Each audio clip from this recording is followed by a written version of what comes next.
देखो distance formula क्या था? What is distance formula? हाँ तो बोलो, सब लिखो भी साथ साथ। x2 - x1 whole square, distance between two points हमें बताता है y2 - y1 का होल स्क्वायर अंडर रूट, और ये स्क्वायर रूट हम इस तरह से लिख देंगे। समझ में आ गया ना? This is distance between two points. अब इसकी बहुत सारी एप्लीकेशंस है। सबसे पहले तो हमें डिस्टेंस निकालना है, तो हम लेंथ ऑफ लाइन सेगमेंट निकाल देते हैं। ठीक है। और जब लेंथ ऑफ लाइन सेगमेंट निकालते हैं ना, तो इसके बेसिस पर we can tell about the type of triangle. Type of triangle formed. ठीक है ना? अब एक चीज और देखेंगे, टाइप ऑफ ट्रायंगल फॉर्म तो हम देखेंगे, टाइप ऑफ ट्रायंगल फॉर्म में भी we talk about scalene, we talk about isosceles, है ना, वी टॉक अबाउट इक्विलेटरल। और एक ट्रायंगल और था जिसके बारे में हम साइड्स के बेसिस पे बता सकते हैं, राइट एंगल ट्रायंगल। ठीक होगी बात ये? तो राइट एंगल ट्रायंगल, ये चार ट्रायंगल्स के बारे में हम बता सकते हैं। ऐसे ही हम लोग क्वाड्रिलेटरल्स के बारे में भी बता सकते हैं। ठीक है ना? अब क्वाड्रिलेटरल्स की टाइप आपने की हुई है, कौन कौन सी? पैरेललोग्राम, ट्रेपीजियम छोड़ दो, वो हम नहीं बता पाएंगे, जितनी इंफॉर्मेशन हमारे पास है सिर्फ डिस्टेंस फॉर्मूला की। तो we can talk about parallelogram. तो मैं आज थोड़ी बहुत प्रॉपर्टीज लिखवा दूंगी इसको। हाँ, we can talk about rhombus, हम बता सकते हैं कि ये रोम्बस बनेगा कि नहीं बनेगा। हम ये भी बता सकते हैं कि रेक्टेंगल होगा कि नहीं होगा। और फिर हम ये भी बता सकते हैं कि स्क्वायर बनेगा कि नहीं। ठीक होगी बात ये? तो ये चार तरह के कोऑर्डिनेटर्स हम डिस्टेंस फॉर्मूला के, सिर्फ डिस्टेंस फॉर्मूला के बेसिस पे बता पाएंगे। समझ में आ गया? वो कैसे, सब कंडीशंस लिख लो। ठीक है ना? तो मैं ना एक स्टैंडर्ड लिखूंगी, एक कोऑर्डिनेटर, वो पैरेललोग्राम कब बनता है तो उसके बारे में हम लोग सब बता देंगे। तो मैंने जैसे यहाँ पर ये ABCD करके ना एक ड्रॉ किया, ये पैरेललोग्राम बनेगा तब क्या कंडीशन होगी। ठीक है। तो इसके बेसिस पर अब मैं कह क्या रही हूं आप वो देखोगे। अच्छा, डायगोनल्स पता है ना बच्चों क्या होते हैं? जब हम ऑपोजिट वर्टिसेस को ज्वाइन कर देते हैं तो ये हमारे डायगोनल्स हो। समझ में आ गया ना? तो AB BC CD AD are the sides, and AC and BD are, क्या होते हैं ACBD? बोलो, क्या होते हैं? कहाँ खोया हुआ है तू, सीधा बैठ। ठीक है। तो पैरेललोग्राम जब होगा ना, तो ऑपोजिट साइड्स इक्वल होंगी। AB CD के इक्वल होगा, AD BC के इक्वल होगा, लेकिन AC और BD आपस में इक्वल नहीं हो। ठीक है। AC और BD आपस में इक्वल नहीं होंगे। लिखो इस कंडीशन को, आप क्या करोगे, opposite sides. What I mean by ABCD is opposite sides. Opposite sides equal, diagonals unequal, तो बन जाएगा हमारा पैरेललोग्राम। रोम्बस के केस में हम कहेंगे सारी साइड्स इक्वल हैं, AB BC CD AD, and diagonals जो है वो अनइक्वल है। ठीक है। रेक्टेंगल कहना हो तो हम AB और CD को इक्वल कर देंगे, ऑपोजिट साइड्स इक्वल कर देंगे।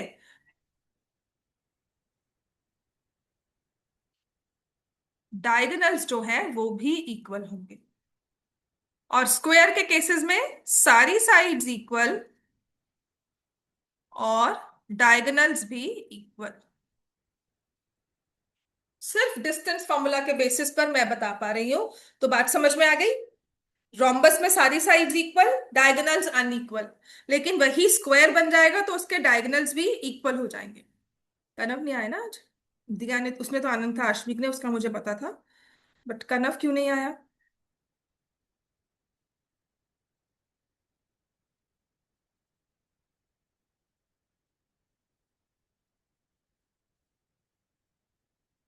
समझ में आ गया बच्चों सबको ये?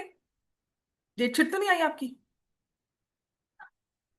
अच्छा हाँ, तुम्हारे तो आ गई थी, सिलेबस वही है। Chapter 1 coordinate, chapter 3 number system. Number system का मैंने आपको कहा था मुझे पूछ पूछ के बताओगे। लाइंस एंड एंगल्स और यूक्लिड, है ना? लाइंस एंड एंगल्स तो आपका NCERT का है, लास्ट जो सारा है ना, वही करवा रहे हो लास्ट ईयर के। यूक्लिड भी 1-2 दिन में होने वाला ही है। ये वायर है। समझ में आ गया? So this is when we talk about quadrilaterals and type of quadrilaterals based on the distance formula। चीज जो बहुत जरूरी है, जो अब हम सीखेंगे, कि डिस्टेंस फॉर्मूला ना इस चीज में भी हेल्प करता है। ठीक है? टू फाइंड, ये बहुत इंपॉर्टेंट है, to find whether the points are collinear. Collinear points पता है क्या होते हैं? एक लाइन। जो सारे पॉइंट्स एक लाइन पे कितने चाहिए होते हैं कम से कम? यहाँ पे होता है द कोलिनियर पॉइंट, सबको पता होंगे। Collinear points, points which lie on the same straight line. ठीक है, लिख लो, points which lie on same straight line. ठीक है? मान लो मैं यहाँ पर हूं, है ना, एंड आई हैव टू, मुझे ना अपनी एक जो थ्रेड है ना, मुझे वहां उस छत पे टाई करना है। उस छत के एक पॉइंट पर मैं टाई कर सकती हूँ। मैंने यहाँ पकड़ा हुआ है, और मैं पंखे पे, मान लो पंखे का जो रॉड बना हुआ है ना, उस पे मैं थ्रेड टाई करना चाहती हूँ। मेरे हाथ में थ्रेड है, और उस पंखे पे आई कैन टाई। बिल्कुल। लेकिन अब मैं चाहती हूँ कि जो वो थ्रेड हो ना, पंखे से होकर, लैपटॉप से होकर फिर मेरे पास आए और स्ट्रेट लाइन हो। मतलब जब हम कोलिनियर पॉइंट्स की बात करते हैं, we talk about minimum 3 points, क्योंकि दो के साथ तो लाइन बनेगी बनेगी। तुम्हारे हाथ में एक थ्रेड है, मेरे हाथ में थ्रेड है ना, एक एंड तुम्हारे हाथ में है, हम दोनों पकड़ लेंगे। बट मैं चाहती हूँ कि तीसरा जो बैठा हुआ है ना वहां बच्चा, उसको भी पास करते हुए स्ट्रेट लाइन बने। तो वो तभी बनेगी जब वो तीनों कोलिनियर होंगे। तो मतलब मिनिमम 3 पॉइंट्स चाहिए होते हैं। पॉइंट्स कितने? कम से कम तीन, तीन या ज्यादा। दो के साथ तो स्ट्रेट लाइन बनती बनती है। ठीक है? तो जब भी आप अगर ग्राफ पे कभी भी ड्रॉ करोगे ना, लाइन ड्रॉ करोगे, अब हम सीखेंगे हम पॉलिनोमियल्स में, so will take minimum 3 points. 2 points कभी नहीं लेते, टीचर मानती नहीं है उसको। क्यों नहीं मानती? There is a logic behind it, because तीन के साथ आपकी एग्जैक्ट लाइन बनेगी। आप पढ़ोगे कॉन्सेप्ट ऑफ स्लोप, आप लोगों को समझाना और इजी हो जाएगा कि क्यों हम 3 पॉइंट्स लेते हैं, कि हल्का सा दो लेने पर ना स्लोप चेंज हो जाती है अपनी। ठीक है? वो हम पढ़ेंगे आपकी क्लास। तो मिनिमम 3 पॉइंट्स। अब मुझे कैसे पता लगे भाई कि मैं तो ये 3 पॉइंट्स बना रही हूं, अब मुझे कैसे पता कि ये कोलिनियर है? How to find out? तो हम क्या करते हैं, हम तीनों की लेंथ निकाल लेते हैं। आपको पास तीनों के कोऑर्डिनेट्स होंगे। You will have A B, x1 y1, x2 y2, x3 y3। तो ए बी भी होगी, बी सी भी होगी, और ए सी की लेंथ भी निकाल सकते हो। ठीक है ना? तीनों लेंथ फाइंड कर ली हमने। मैं करवाऊंगी इसके क्वेश्चंस, मैं समझा रही हूँ ताकि साथ साथ हम करते रहे। तो तीनों हमने फाइंड कर लिया। अब इसके बाद क्या होगा, कि जब हम तीनों फाइंड कर रहे हैं ना, आप देखोगे सबसे बड़ा वाला कौन सा नंबर है। मान लो जैसे इस केस में मैंने फिगरेटिवली बनाया कि एसी सबसे बड़ा है, तो क्या एसी बाकी दो साइड्स के सम के इक्वल है? ठीक है? जो दो पोर्शंस हैं, AC equals to A B plus BC है। या कभी कभी ऐसा भी हो सकता है कि ए बी हो और वो बीसी और एसी के इक्वल हो। बात समझ में आ गई? आपने देखना सबसे बड़ी लंबा नंबर कौन सा है, और क्या बाकी दो नंबर उनको ऐड करके आते हैं, तीसरा नंबर बन रहा है। तो then the points are collinear. So points are collinear.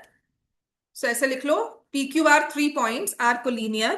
P Q R in order, मतलब पहले पी फिर क्यू फिर आर, ऐसे लाइन में आ रहे हैं। ठीक है? अगर मैंने ऐसे बनाई ना लाइन, तो पहले पी आया, फिर क्यू आया, फिर आर आया। इन ऑर्डर की बात हो रही है। In order are collinear if P Q equals to, P Q plus Q R equals to P are.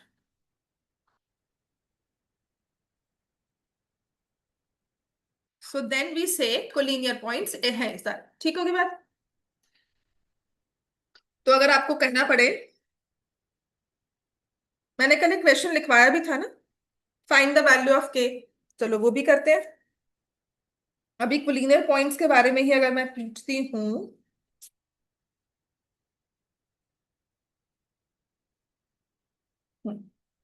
Check whether the points, लिखो, check whether points 4, 2, 7, 5 and 9, 7 are collinear. कहता है check करो ये पॉइंट्स कोलिनियर है कि नहीं है। तो आपने ना सबसे पहले इनको अच्छे से नाम दे देने हैं। ये मान लो ए, मान लो बी, मान लो सी। अभी हमारी छोटी क्लास है, तो हो सकता है आपको ए बी सी इस ऑर्डर में दिए हो। नहीं दिए हुए सोचना नहीं है, सोच सकते हो, अच्छी बात है, देखने में समझ में आता है, बहुत अच्छी बात है। नहीं तो find A B, find B C, find A C, तीनों ही फाइंड कर जल्दी से। Find the value of A B, find the value of B C, find the value of A सी।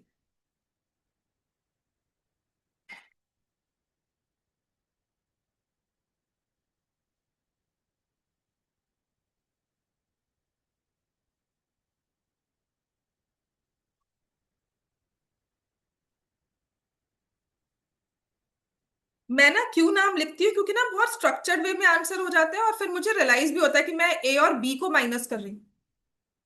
अब अगर मैं बीसी देखूंगी तो मुझे पता है कि बी और सी, मेरी आंख इधर उधर हुई तो मुझे पता है फोकस कहाँ पे करना है। I look at the point and then if I look down and then again, तो मुझे पता है बी कौन सा है, सी कौन सा है। तभी नाम देना बहुत जरूरी होता है। समझ में आ गई बात? तो कभी आपको हो ना कि क्यों नाम दे रहे हैं, आप खुद रियलाइज करोगे after a point of time that it gives structure to the answer, it gives focus to the answer. याद है डिस्टेंस फॉर्मूला कि नहीं?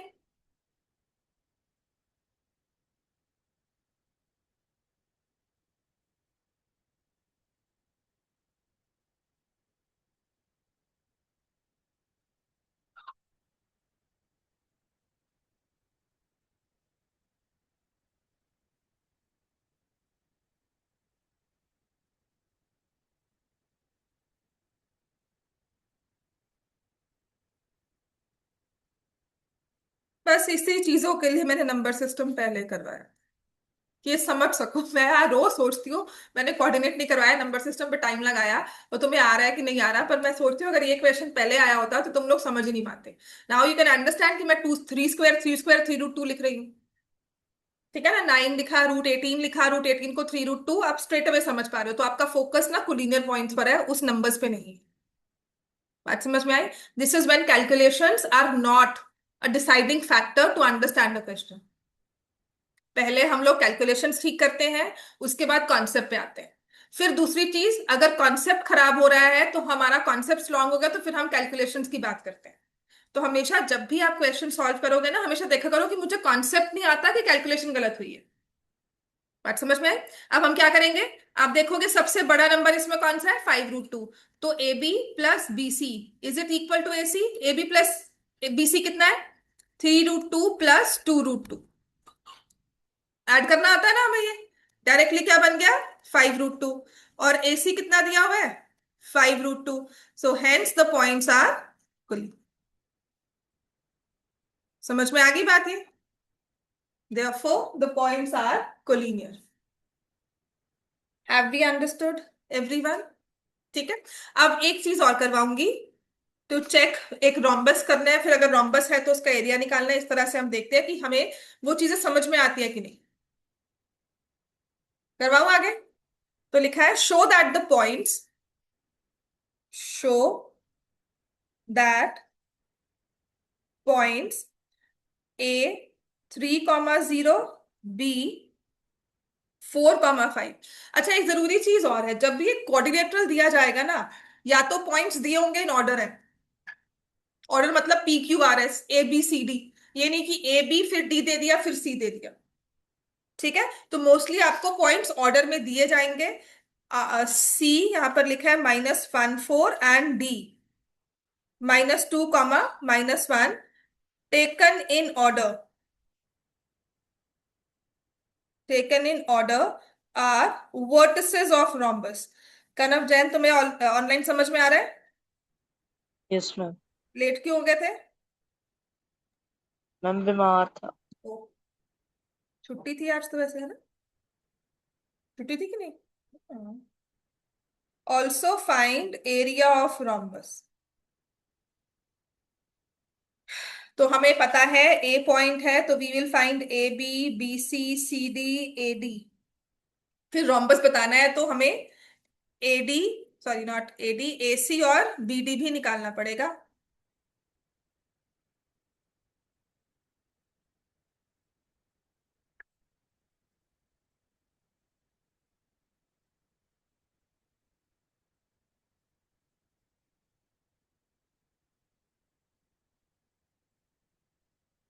अगर कल टेस्ट नहीं लिया ना, मैं घर के लिए असाइनमेंट दूंगी डिस्टेंस फॉर्मूला के बेसिस पर, आपने मुझे वो सॉल्व करके ला के देनी। समझ में आ गई बात? होम असाइनमेंट, क्योंकि मैं सिलेबस पूरा करवाने के चक्कर में लगी हूँ थोड़ी सी, तो क्लास टेस्ट नहीं ले रही हूँ, या तो संडे को टेस्ट लूंगी या फिर मैं आपको घर पे असाइनमेंट दूंगी, आप मुझे खत्म करके कम से कम क्वेश्चन सॉल्व करके ला के दोगे उसके। I think that will also work fine. जल्दी से बताओ बच्चों, A B, B C, C D, A D, सब बताओ मुझे आंसर क्या है।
हो गया बच्चों सबका?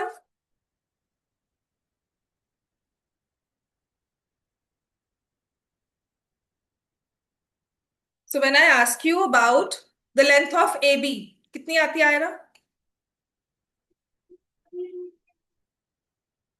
√26 आ रही है। बस उसको सॉल्व क्या करोगी? कॉमन बाहर आएगा, सोच आएगा।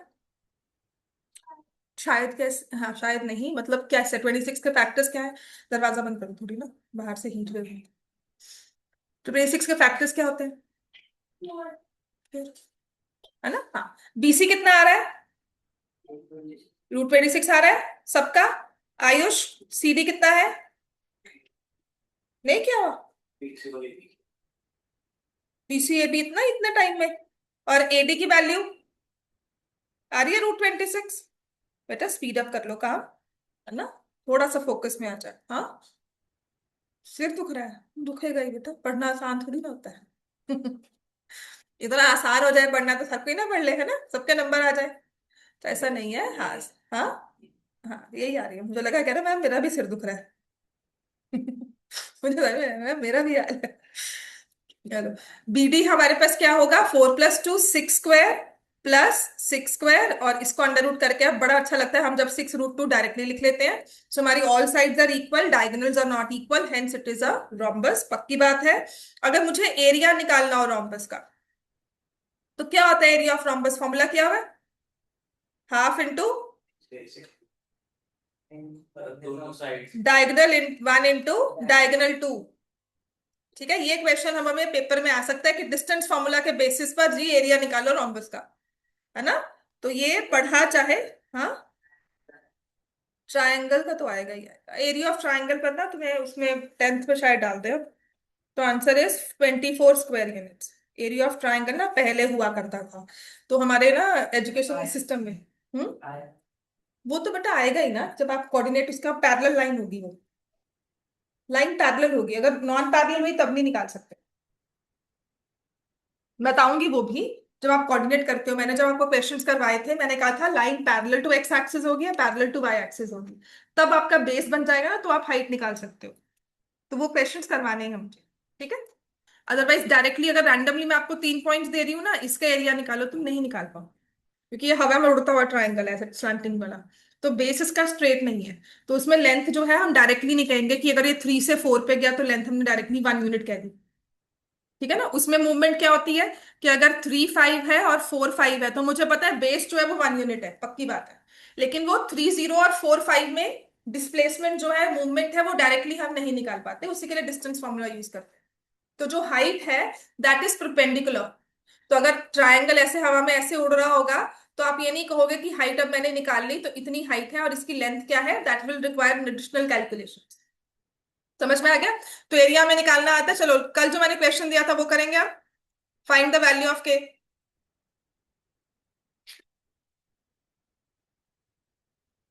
Find the value of k if point P 2,4 is equidistant from points A 5, k and B k, 7।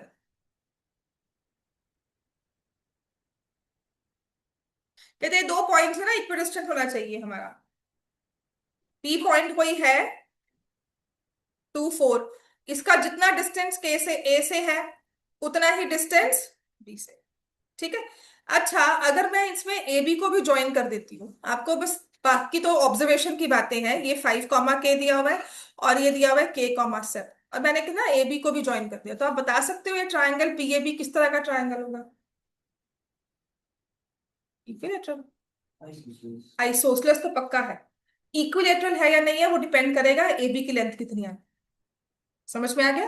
तो वन थिंग फॉर श्योर मुझे पता है ट्राइंगल आइसोसलेस है, तो इक्विडिस्टेंट का मतलब हम कह रहे हैं कि जितना डिस्टेंस पी में पी ए में है उतना ही पीबी में होना चाहिए। फाइंड करो। इसके बाद हम लोग करेंगे mid radius of a circle वाला क्वेश्चन।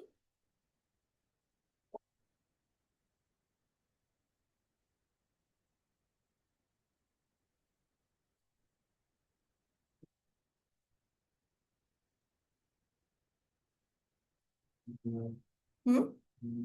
पी के आपको कोऑर्डिनेट्स दिए हुए हैं। ठीक है। डिस्टेंस पी ए निकाल सकते हो बेटा? क्यों? डिस्टेंस फॉर्मूला p-5 का होल स्क्वायर प्लस 4 - k का whole square. P A distance निकालना है।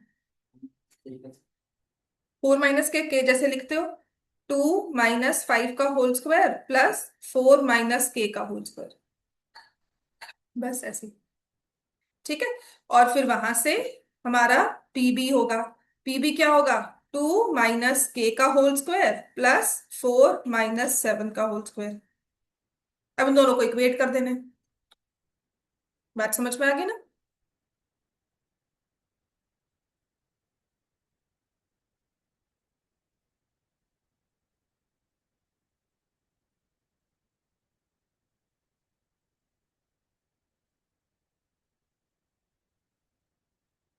अब कर देंगे इसमें, जब स्क्वायर रूट दिख रही है तो क्या करेंगे? हाँ, हमें हंसी आ रही है पर सिर दुख रहा है ना? चल कर इसको आगे काम।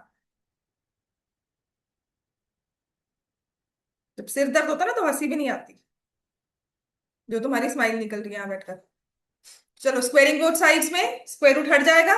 So this will be 3 square 4 - k का होल स्क्वायर, यहां से 2 - k का होल स्क्वायर प्लस 3 स्क्वायर। समझ में आ गया? So can I cancel this 3 square and 3 square? निकल सकता है। अब 4 - k और 2 - k में फॉर्मूला लगा लो। स्क्वायर रूट पूरे a - b होल स्क्वायर का क्या होता है? a - b whole square a² plus b² -2ab। बस इस -2ab को नहीं भूलना। हाँ, माइनस में टेंडेंसी होती है हम a² -b² कर देते हैं, वो भी नहीं करना। तो 16 plus k² -8k, 4 + k² -4k। तो k² कैंसल, -4k यहां से -12k इक्वल k की वैल्यू 3k इक्वल। बस।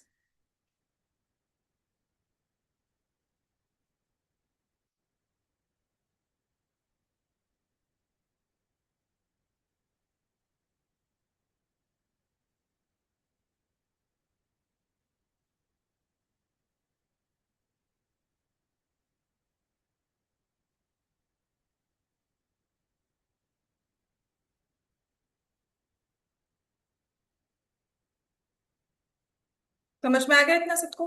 अब हाँ जी, बंद कर। नेक्स्ट लिखो। अब इसी डिस्टेंस फॉर्मूला को हम यूज करेंगे इन अ सर्कल। ठीक है। तो use of distance formula in case of a circle. Circle क्या होता है? डेफिनेशन सर्कल की पता है किसी को? जैसे अगर हम, हाँ, वो उसका सरकमफ्रेंस होता है, डेफिनेशन नहीं है। जैसे कि अगर हम पैरेललोग्राम की डेफिनेशन बोलते हो तो आप क्या बोलते हो? 4 साइड्स होती हैं, है ना? ऑपोजिट साइड्स आर पैरेलल, ऐसा बोलते हैं ना? तो सर्कल का डेफिनेशन क्या होता है? देखो, कोई नहीं बताएगा, वो कहेगा ये सर्कल है, लेकिन बनता कैसे है, या इसको अगर आप एक्सप्लेन करना चाहो सर्कल का मीनिंग क्या है कि हमने एक फिक्स्ड पॉइंट लिया और उससे इक्वल डिस्टेंस पर बहुत सारे पॉइंट्स मार्क कर दिए, उन सभी पॉइंट्स को ज्वाइन कर दिया। तो circle is collection of all points, ठीक है, equi distant from a given fixed point, उसको हमने नाम दे दिया सर्कल। प्रॉब्लम यह है, हमें सर्कल बताया और उसकी शेप दिखाई, लेकिन सर्कल एक्चुअल होता क्या है? It's collection of all points equi distant from a given fixed point, ठीक है ना। तो ये जो फिक्स्ड पॉइंट बना, इसको हमने नाम दे दिया सेंटर ऑफ द सर्कल। जो ये फिक्स पॉइंट है, हमने कहा ये तो सेंटर हो गया, ठीक है, ये हो गया सेंटर ऑफ द सर्कल। अच्छा बताओ, सी आर ई होता है या सी ई आर होता है, टी ई आर होता है? T R E, T E R में क्या फर्क होता है बताओ?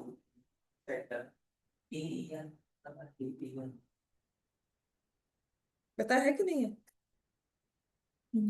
हम इस केस में कौन सा यूज करेंगे?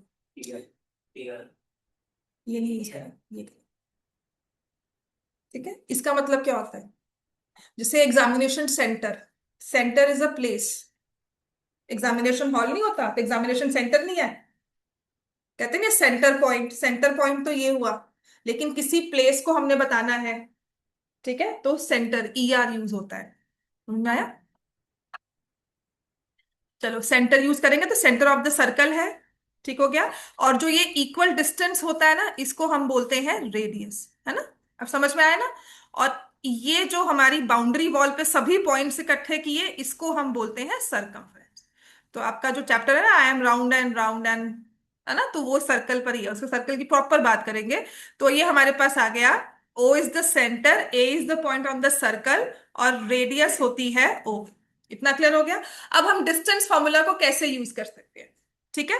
सो गिवन लिखो, 3,3 इज, हाँ हाँ हाँ, इसी का क्वेश्चन है, centre of the circle and point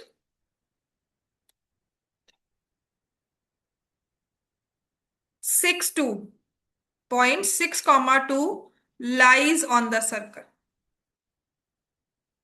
Find the radius of the circle. तो आपको सेंटर दिया होगा, एक सर्कल पे पॉइंट दिया होगा, तो कहते हैं जी आप रेडियस फाइंड करके बताओ। तो रेडियस निकालने के लिए सेंटर को हमेशा ओ ले लेना, रैंडम पॉइंट कोई भी दिया हुआ है, P Q R A B C D कुछ भी ले लो।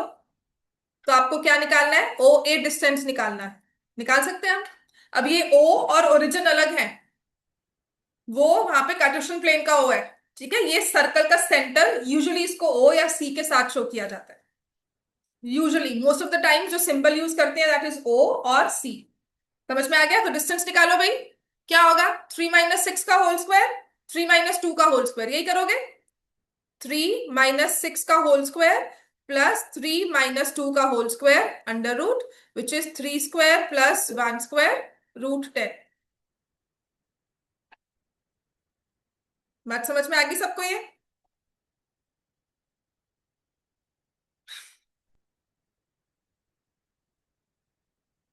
ठीक होगी बात, सबको क्लियर है? नेक्स्ट अब क्या करना है हमने, इसी पर एक क्वेश्चन और किस तरह से आ सकता है, लिखो, लिखवाऊं आगे। अब आपको क्या दिया होगा, आपको कहा होगा the centre of a circle, centre of a circle. अच्छा कभी कंफ्यूजन हो ना कि आर ई आना है या ई आर आना है, ठीक है।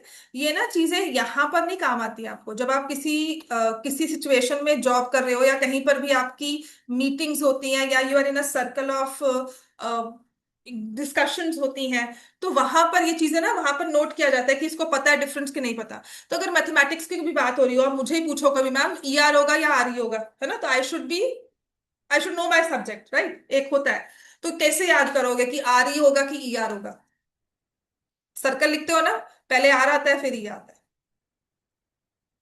ठीक है ना। ऐसे ही उसके सेंटर में आर आएगा और ई आएगा, फिर कोई और सेंटर होगा कि सर्कल का नहीं है, तो उसमें ई आर होगा। बात समझ में आई? सो दिस इज कॉल्ड, ये मैं जो टेक्निक्स बताती हूँ ना, ये वो चीजें होती हैं जहां पर you relate everything and then remember. ठीक है। जब आप ऐसी चीजों को ऐसा इस तरह से याद रखते हो ना, कभी भूलती नहीं है जिंदगी में। लिखो, centre of a circle is 2a, a-7, 2a comma a-7। The circle passes through, passes through point 11 comma -9। Diameter of the circle is 10√2 units. Find the values of a।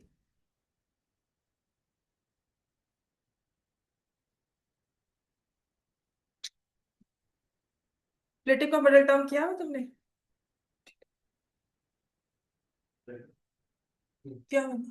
वैसे ये दो वैल्यूज के साथ आना नहीं चाहिए, आपको एक ही मिलना चाहिए, पर क्वेश्चन ना अभी दो के साथ ही है मेरे पास, शायद एक वाला भी मिल जाए। कोई बात नहीं, पर आपको मैं सॉल्व करना सिखा दूंगी। स्प्लिटिंग की हुई है तो वो भी हो जाएगा, फिर तो बहुत इजीली हो जाएगा।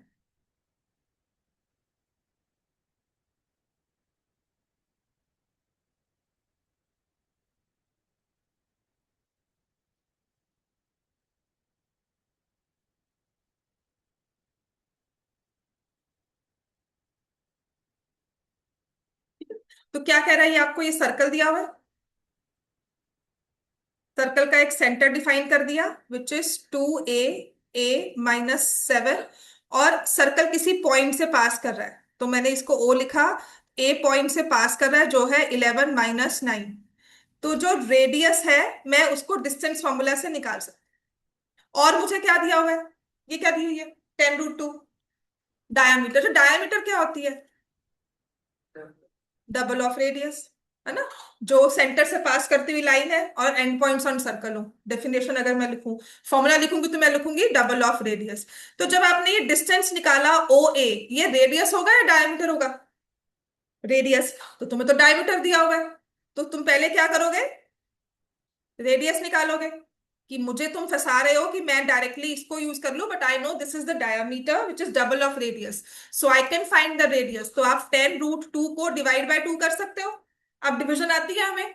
नंबर सिस्टम समझ में आया ना पहले क्यों किया हमने? ताकि हम इन चीजों को अच्छे से कर सके। सो दिस इज 5√2। अब आपने ए, ओ और ए का डिस्टेंस निकाल कर किसके इक्वेट करना है? 5√2 करें इसको। समझ में आ गई ना बात? हम क्या कर रहे थे? हमें डायमीटर दिया हुआ है, तो पॉइंट ऑफ डिस्कशन की हमें फंसा रहे हैं कि डायमीटर दे दिया, हम डायरेक्टली इसका यूज करें, हम वो नहीं यूज करेंगे। हम पहले इसको हाफ करेंगे कि हमें रेडियस चाहिए, क्योंकि हम सेंटर और पॉइंट ऑन द सर्कल से रेडियस निकाल सकते हैं। ठीक होगी बात ये? तो नेक्स्ट है हमारे पास, तो हम लिखेंगे 2a-11 का whole square plus a-7। Minus of -9 करेंगे तो +9 हो जाएगा। Whole square under root is equal to 5√2।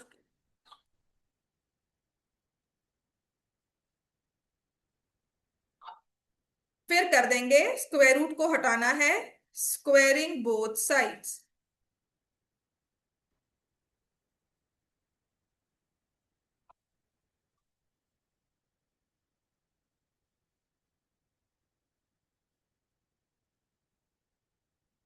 बस गलती बच्चे क्या होती है, यहां पर भी स्क्वायर करना होता है, हम यहां से स्क्वायर रूट हटा देते हैं। This is a very common mistake. हम इसको स्क्वायर नहीं करते, तो वो ध्यान रख लेना कि आपने स्क्वायर किया है कि नहीं किया। अब यहाँ पे a-b whole square, a+b whole square, और यहाँ पर क्या बनेगा? चलो 5√2 को स्क्वायर करो तो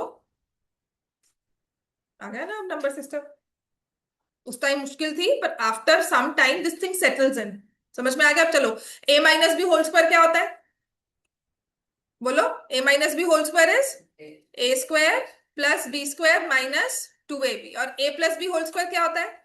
a² plus b² +2ab। Very good. चलो, 4a²।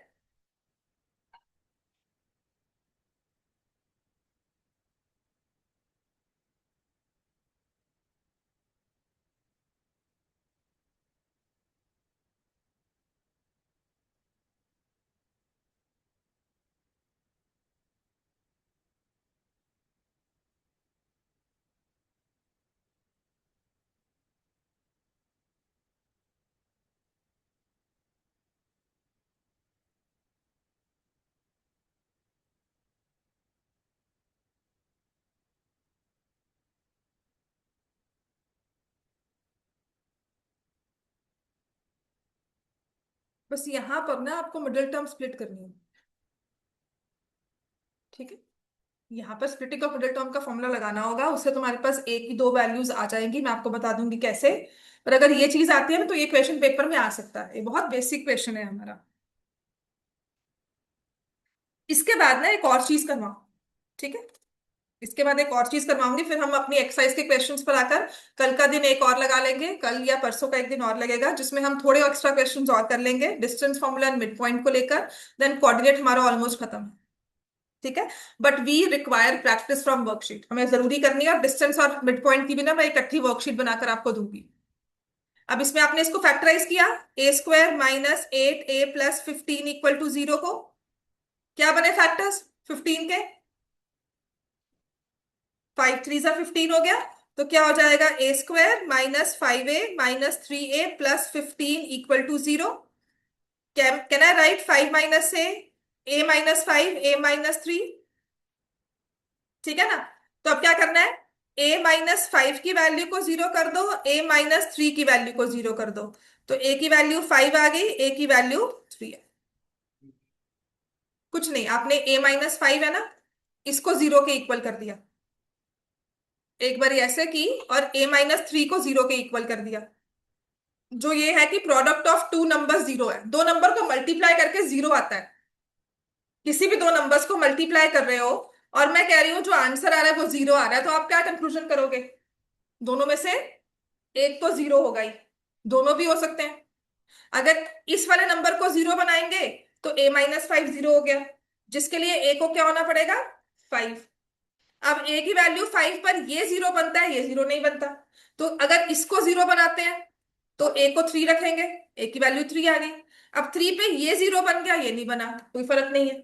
तो दोनों इकट्ठे एक वैल्यू पे 0 नहीं होते, या 3 पे 0 होगा या 5 पे। तो a की दो वैल्यूज आ गई कि हमारे पास या तो 5 है या 3 है। तो मतलब पता है, अगर कोऑर्डिनेट, अगर आप इस चीज को समझ पा रहे हो, a की वैल्यू 5 3 आई थी ना, a की वैल्यू या तो 5 या 3। तो देखो सेंटर क्या आ रहा है, 2 5 10 -2, या फिर सेंटर क्या बन रहा है, 2 3 6 और माइनस। अब मैं आपको इसको प्रिडिक्ट कर, मतलब थोड़ा सा इसको अगर हम ग्राफ के साथ ड्रॉ करते हैं तो बताती हूँ।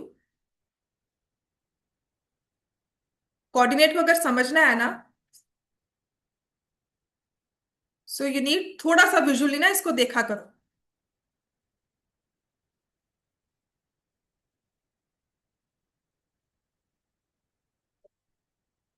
तो पॉइंट्स बोलो, सर्कल के कौन से सेंटर, सेंटर पॉइंट क्या था, 10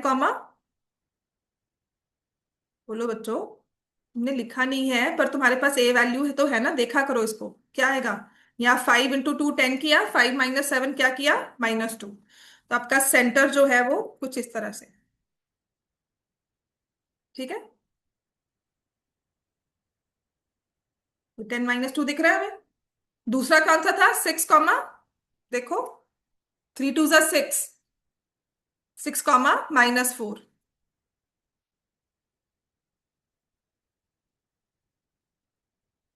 ठीक है, या सेंटर ये है या सेंटर ऐसा है। और जो सर्कल पास कर रहा था वो कौन से पॉइंट से था, देखो लिखा होगा 11, -9।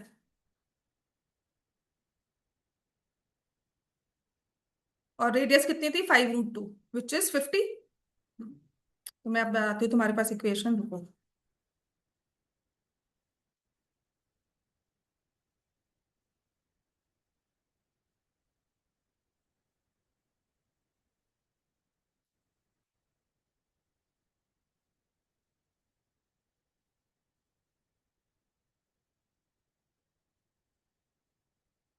बन गया, या तो सर्कल ये है, ठीक है ना, सेंटर ये पॉइंट हो गया। अब इसी चीज को if I right like this, मतलब दो वैल्यूज कुछ इस तरह से आ रही हैं हमारे पास।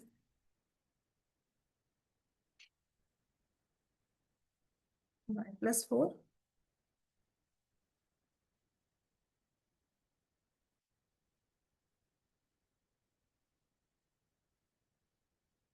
समझ में आ गया कि जब रेडियस मुझे 50 चाहिए ना, तो सर्कल का सेंटर ये भी हो सकता है, सर्कल का सेंटर ये भी हो सकता है। ठीक है ना? तो दो वैल्यूज आ रही है कि इस तरह से इस सिचुएशन में दो तरह के सर्कल्स हमारे पास पॉसिबल है। Either it could be with centre 10-2 और it could be with centre 6-4। दोनों के केस में जो रेडियस है इट विल बी √50, राइट। और हमारे पास प्रॉपर सर्कल दो बन रहे हैं दो डिफरेंट सेंटर्स के साथ। समझ में आ गया? और दोनों ही 11-9 वाले पॉइंट से पास कर रहे हैं। ठीक है, नेक्स्ट लिखो आप क्वेश्चन। हमारे पास ये वाला आ गया। हाँ, अब है एक और वेरी इंपॉर्टेंट क्वेश्चन, लिखो।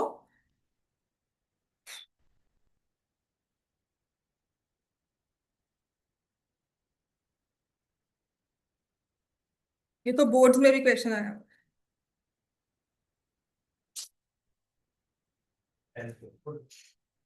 चलिए, 10th का ही कॉन्सेप्ट था, आपको जल्दी करवा रहे हैं।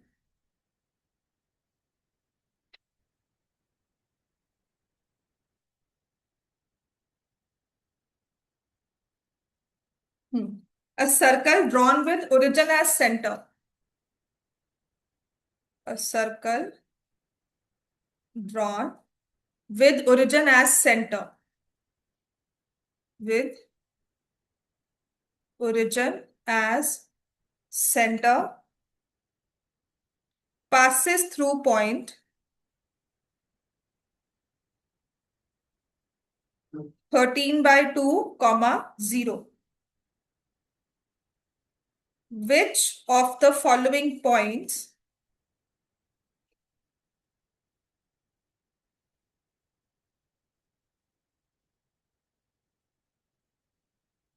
does not lie in the interior of the circle?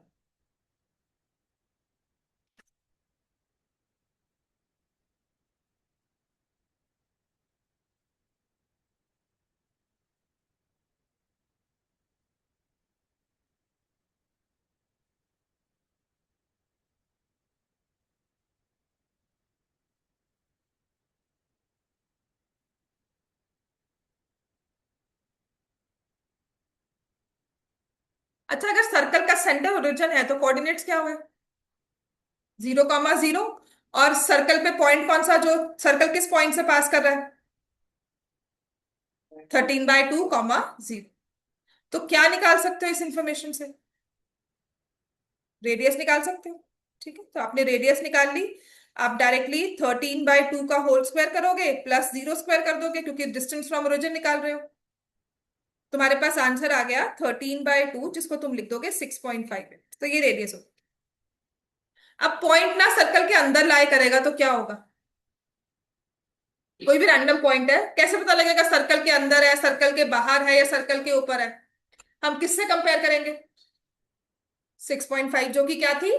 Radius. तो हमेशा रेडियस से कंपेयर करेंगे। तो इसमें ना कॉन्सेप्ट यूज होता है कि if a point lies on the circle randomly, if I have to check point lies on circle, then distance of point and centre is equal to radius. Point lies inside circle, तब क्या होगा? Distance of point and centre. Circle के अंदर point लाई करता है तो ये radius है। वो डिस्टेंस छोटा होगा या बड़ा होगा? छोटा। तो distance of point and centre is less than radius. और यही पॉइंट अगर बाहर चला गया, ज्यादा। बस यही कॉन्सेप्ट यूज होता है, लाइज आउटसाइड सर्कल। ठीक है, तो इन चीजों को लिख लो। पॉइंट लाइज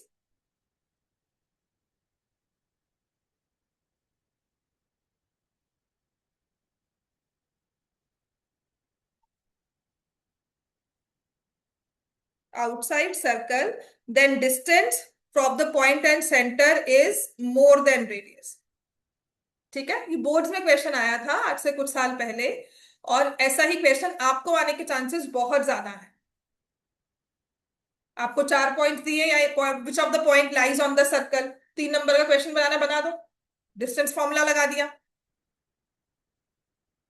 ठीक है, तो डिस्टेंस फॉर्मूला के क्वेश्चंस ऑलमोस्ट क्लियर हो रहे हैं ना हमें?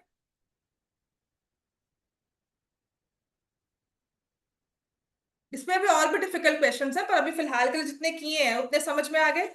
आपको एक दो पॉइंट से इक्वल डिस्टेंस पर होगा, एक्स एक्सिस पर पॉइंट इक्वल डिस्टेंस पर बैठा है, ठीक है, वाई एक्सिस पे पॉइंट है, उसका डिस्टेंस इक्वल है फ्रॉम टू पॉइंट्स।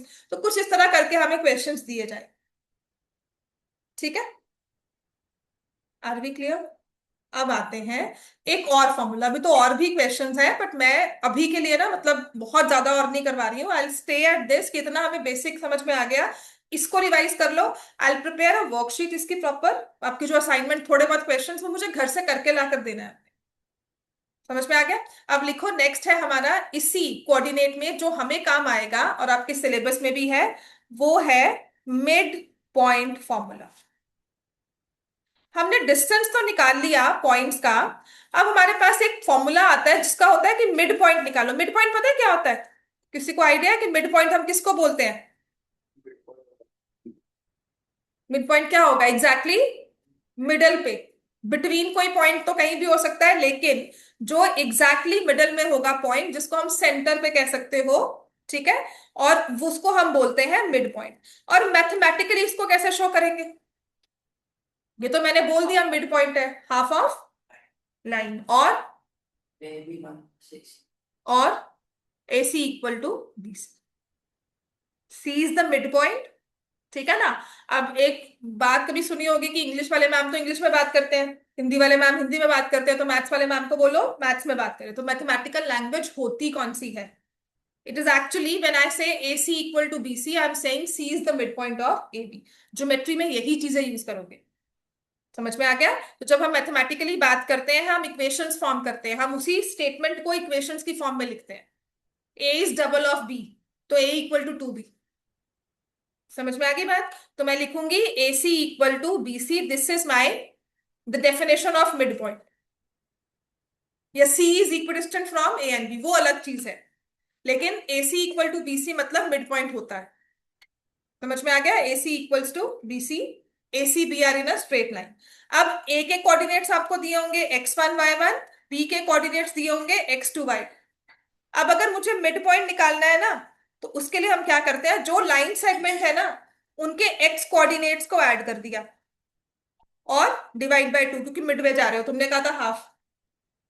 ठीक है, ऐसे ही y कोऑर्डिनेट्स को ऐड कर दिया और डिवाइड बाय 2 कर दिया। बात समझ में आ गई? लिख लो, mid point of a line segment. Midpoint of a line segment is given by this formula: x1 plus x2 divide by 2, y1 plus y2 divide by 2.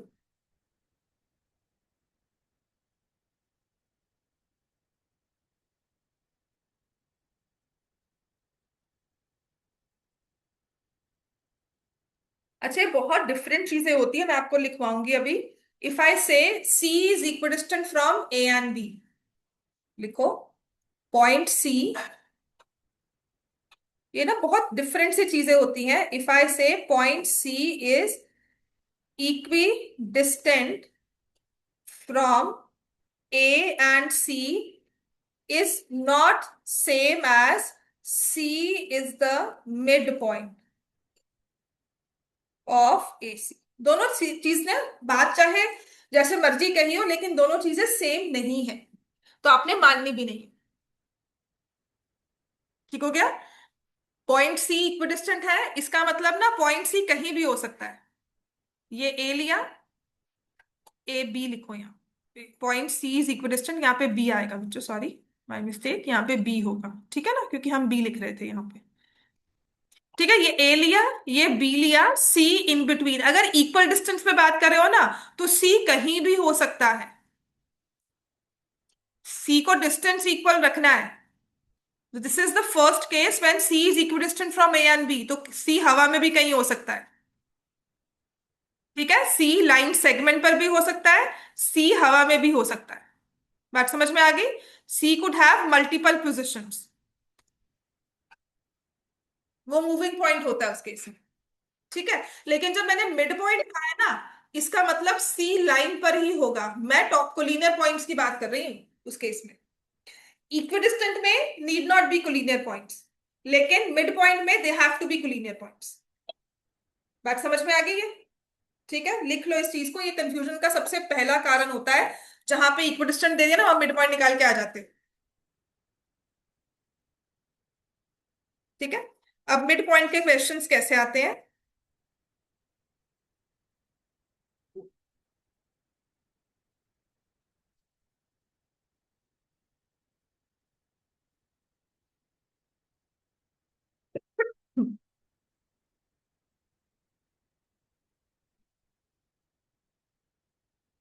A B is the diameter of the circle, सबसे पहला question लिखो। चलो पहले लिखते हैं, find the mid point of, लिखो, find mid point of line segment joining points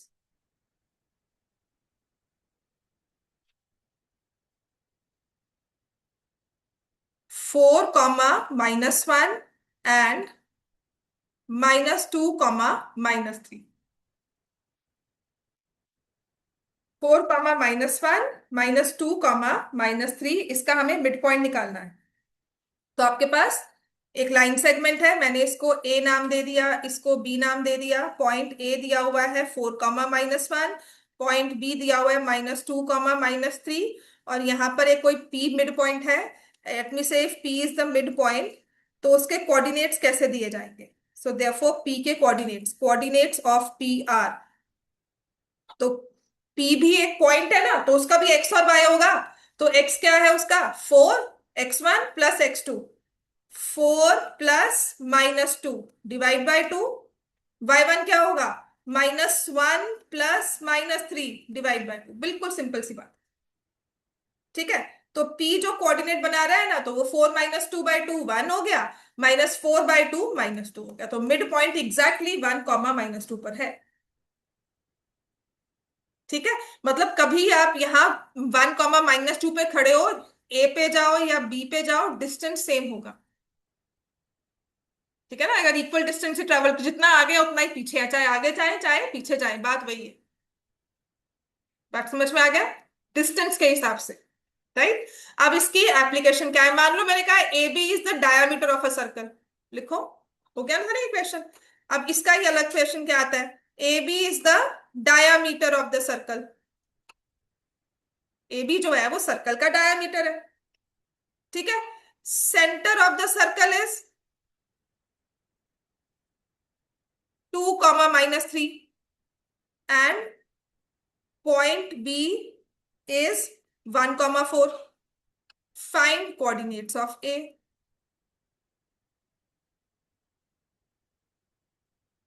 Coordinates of point A। तुम्हें एक सर्कल दिया है।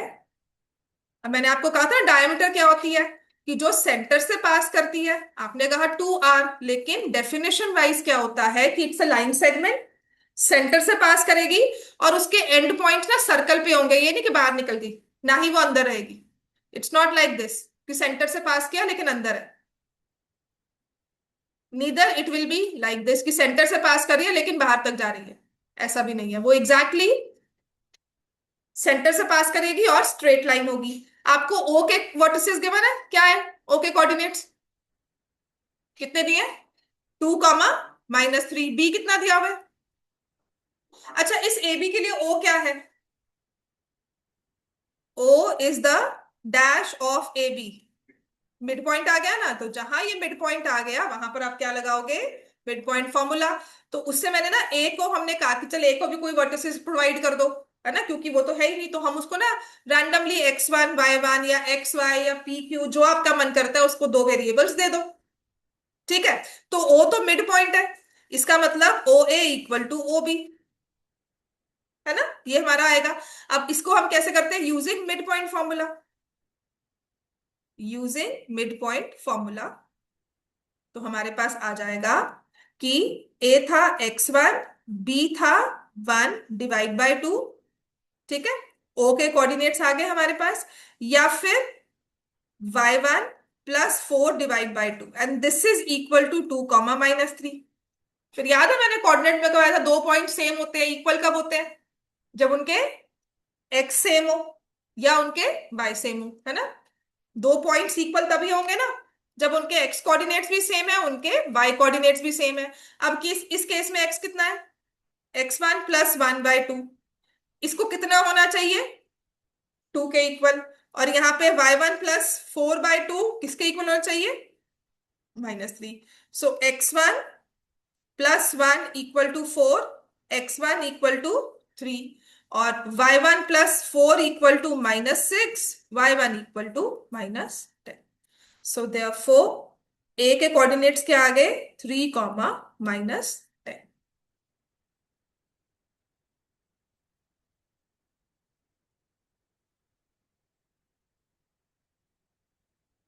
इतनी बात समझ में आ गई? नेक्स्ट एक क्वेश्चन और लिख लो, इसके बाद फिर बाकी कल करवाऊंगी। कल मैं आपको फिर असाइनमेंट भी दे दूंगी क्लास में, तो मुझे करके लाकर देनी है। कि टेस्ट एक दिन चाहती तो हूँ, इन बिटवीन कभी लूंगी वीक में टेस्ट, थोड़ा सा सिलेबस आगे और हो जाए।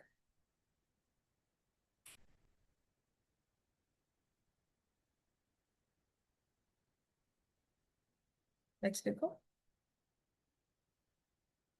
The points A, 4, 3 and B, x5 lie on circle with center C, 2, 3, find the value of x। मुझे मिड पॉइंट फॉर्मूला लिखा।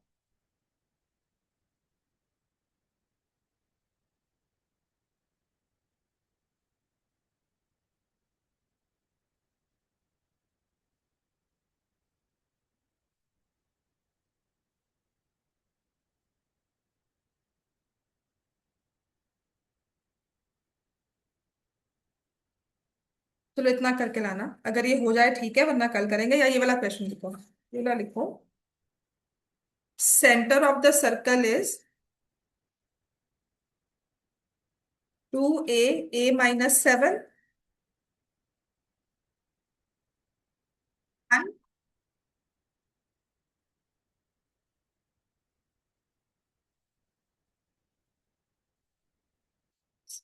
10, minus। Center of the circle is 10, -4. One end of the diameter is at point 11, -9. Find the other end point of diameter। Same वही question है। चलो ठीक है, ये दो questions हैं, ये वाला तो करके ला सकते हो। इसको ट्राई कर लेना, क्योंकि इसमें ना आपको लाई ऑफ द सर्कल का है, तो ये दोनों डिफरेंट होते हैं। बाकी कर